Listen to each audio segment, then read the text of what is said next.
What's going on, workforce? Brian here, and today we're talking about pretty much a Final Fantasy XIV news roundup. We've got a lot of interesting little bits. So the Tokyo Game Show's coming up. Apparently, Ultimate Bahamut is really going to hurt. And so, anyway, let's talk about it. So here's your news. All right, to start, obviously, we actually have quite a little bit of news on the Lodestone today. But to kick it off, let's start with the Tokyo Game Show. This is coming in September the 21st and 22nd, with public days the 23rd and the 24th. So if you find yourself in Tokyo for some reason, awesome for you, and maybe go check this out. Now, what's also interesting is that outside of Final Fantasy XIV specifically, which this post is focusing in on, Square Enix is set to reveal a lot of information about upcoming games and things they've already talked about. They've mentioned kind of Secret of Mana, etc. What's also kind of interesting and important to note is this is the 30-year celebration. Final Fantasy as a franchise is coming up, I think, December the 18th, from the top of my head, their 30th anniversary, and so there might be something more to the Tokyo Game Show than we could even anticipate. Now, speculation aside, we can see that Square Enix is going to be showing up with Final Fantasy XIV. They're going to have some feast battles. It looks like they got some shirts ready to go and helping new players kind of set up a character and fight different.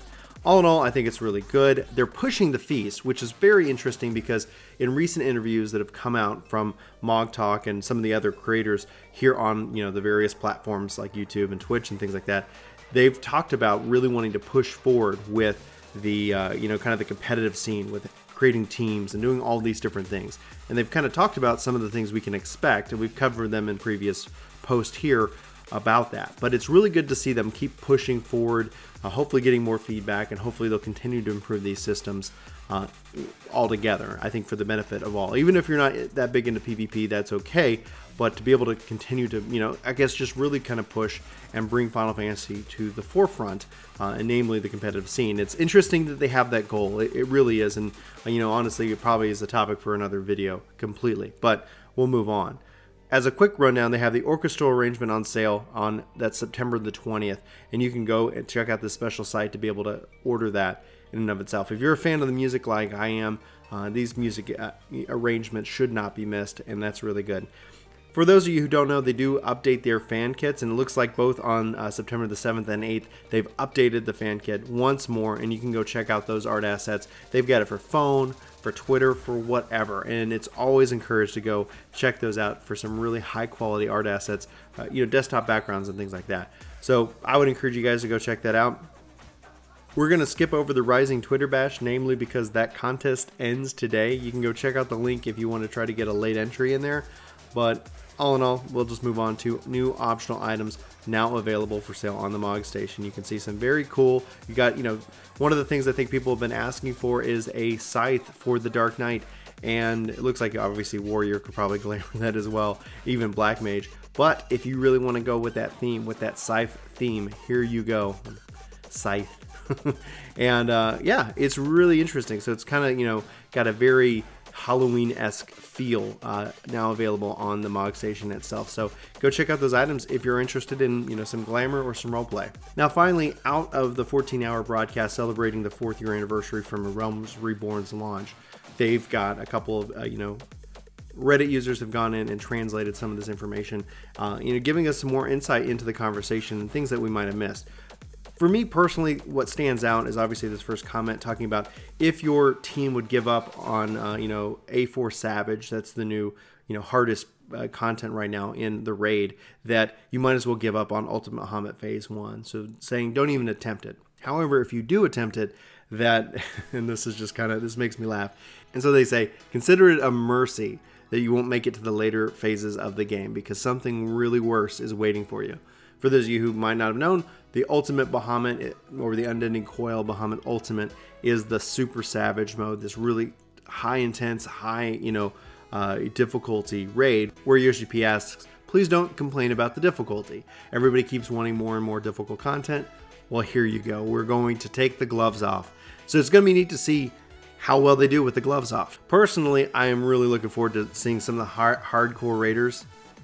Personally, I'm really looking forward to seeing some of the really hardcore raiders try to tackle this. I will be watching that for sure. I doubt that I'll be able to participate in it anytime soon, especially because I'm still leveling up all my alternate jobs.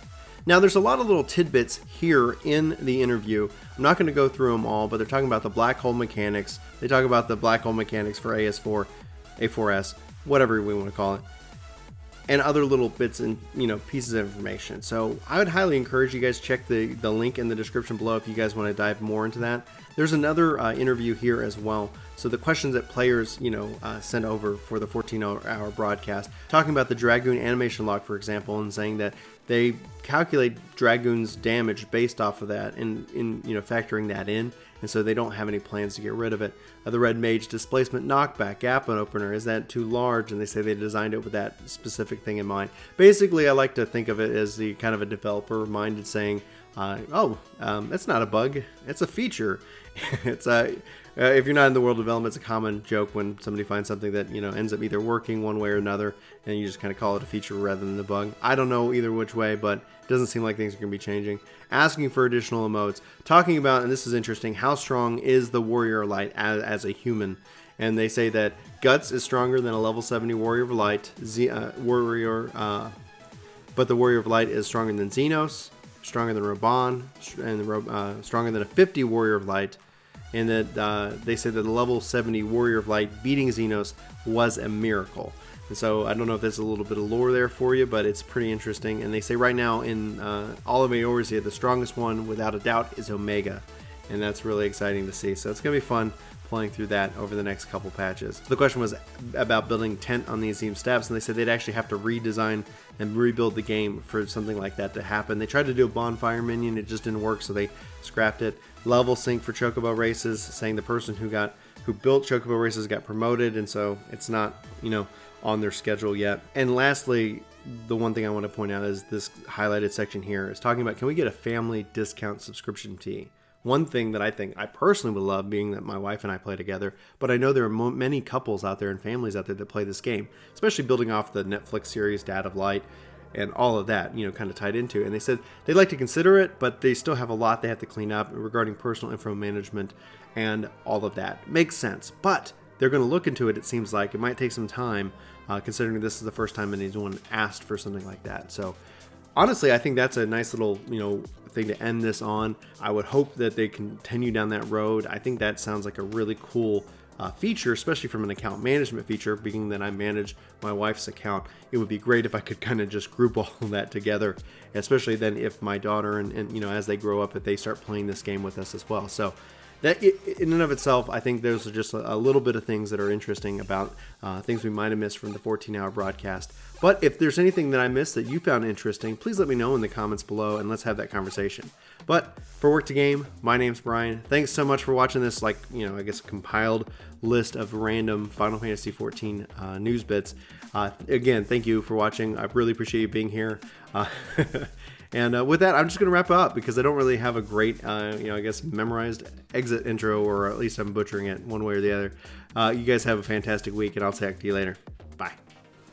Hey, it's me. I'm in Chris's office. He doesn't know it, but we've got other videos for you to check out right here. And we've got the vlog down there in the corner. Plus, we've got some contact information, and you can totally subscribe to the channel that way as well. So we hope you do. We hope to see you in our next video, but until then, take care.